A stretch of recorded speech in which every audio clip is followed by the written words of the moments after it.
this year I'm doing something different. Whoa!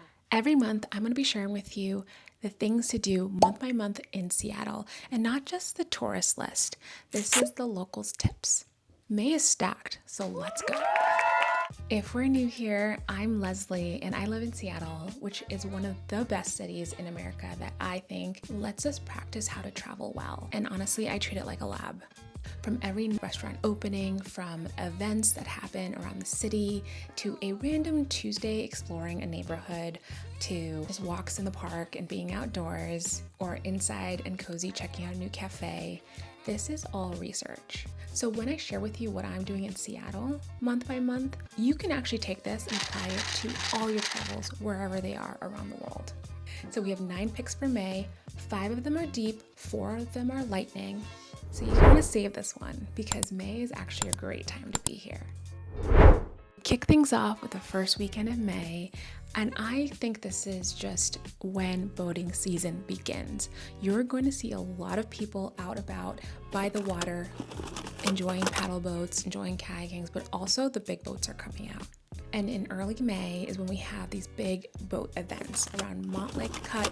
You see UW rowing, and there's crowds along the shores just enjoying picnics and also watching. It's a wonderful time if you want to chill, vibe, but also feel very elevated and also on the edge of summer. And we have the largest boat parade in the country. If you missed it, don't worry, it happens every single year. So here's the Travel Lab takeaway. Every great city has a locals know event. Go ahead and find it and go to it.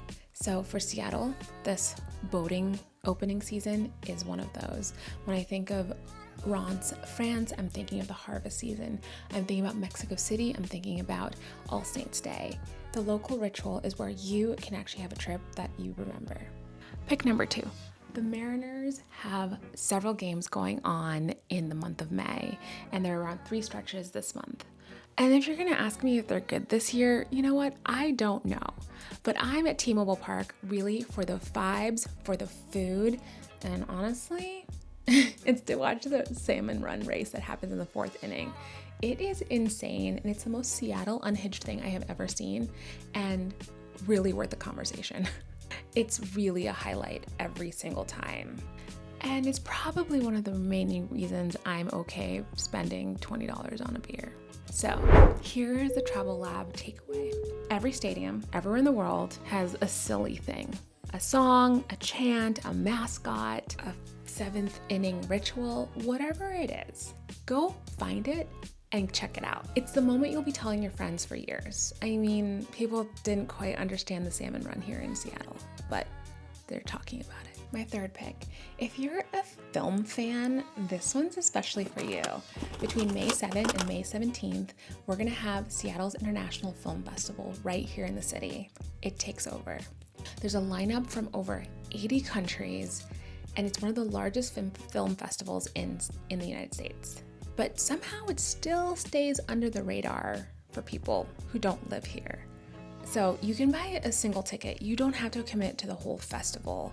Or something I really want to do is look at the list of films, pick a film to a country I've never been to before, and then go check it out and find a way to immerse myself in that country's cuisine, art, music, whatever that might be. So an example is if you see a Korean movie, go ahead to the Central District and find a Korean restaurant. It's that simple. You want to feel a little Nordic? Spend some time in Ballard, which is really Norwegian inspired. Head over to Beacon Hill if you want to get a taste of Filipino cuisine. This is just something so fun that can be done on a weekend. You don't have to leave the city to get that international taste. Okay, so the Travel Lab takeaway here is festivals. Sometimes people get really scared about going somewhere when there's a big festival. I say lean in, okay? Food, music, film, dance, art, whatever it may be, find it and go for it. You never know what you're going to learn, see, experience, and have plenty of stories to share when you're back home. Okay, pick number 4. Whale watching season begins in May. Between May and October, we've got orcas, we've got gray whales, we've got humpbacks that grace us in the Pacific Northwest waters. We have charters that leave from downtown Seattle and from various spots along the Puget Sound. So my pro tip is book them early. We're starting cruising season. We're gonna get big boats and a lot of tourists coming into the space. So if you book it early, you can guarantee your spot on a charter. And it won't be as overwhelming, inundated when people come into the city later in the summer. So that is my pro tip for you. Travel lab takeaway. Don't be afraid of shoulder seasons. Everyone thinks about traveling through the high season, but shoulder might be the sweet spot. From a cost perspective, audience and busyness perspective, things are cheaper, a little less emptier, and that's when the locals take advantage of it. So that's what I would encourage you to do. Travel in the off season. Whether it's Italy or Japan or even Hawaii, you're gonna get the best deal and the best time. Okay, I'm really excited about pick number 5. I think that a lot of people don't recognize how awesome this festival will be. The Northwest Folklife Festival, and it's during Memorial Day weekend at Seattle Center. So we get to be in the area, where we get to see the Space Needle and our cool museum, but also have a culturally relevant, focused festival. Just to emphasize a little bit more about the Northwest Folklife Festival, it's a community-powered celebration of arts, culture, and heritage. And best of all, it's free. Okay? You don't hear that a lot these days. The focus this year is Ubuntu, which is an African philosophy that translates to, I am here because we are. How beautiful is that?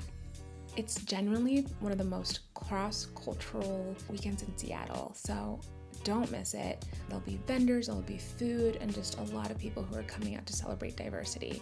So the Travel Lab takeaway here is to think about free and cultural. I know there's a lot of cities that offer free tours through their tourism office, so check it out when you can understand a little bit more where you are.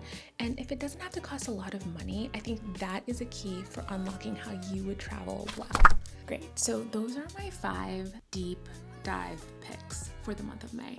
So now we're gonna go into the lightning round. So here are the fast ones. Every month, the first Thursday is the Pioneer Square Art Walk. It's one of my favorite times to be out in Pioneer Square, which is such a beautiful neighborhood with tons of galleries and arts and food vendor, and honestly, the fashion. If you can't catch it in May, just come back in June. Second one is the U District Street Fair. It's 15 blocks long and there are vendors everywhere, and you can spend all day, all 2 days to be honest, just exploring and vibing in the U District.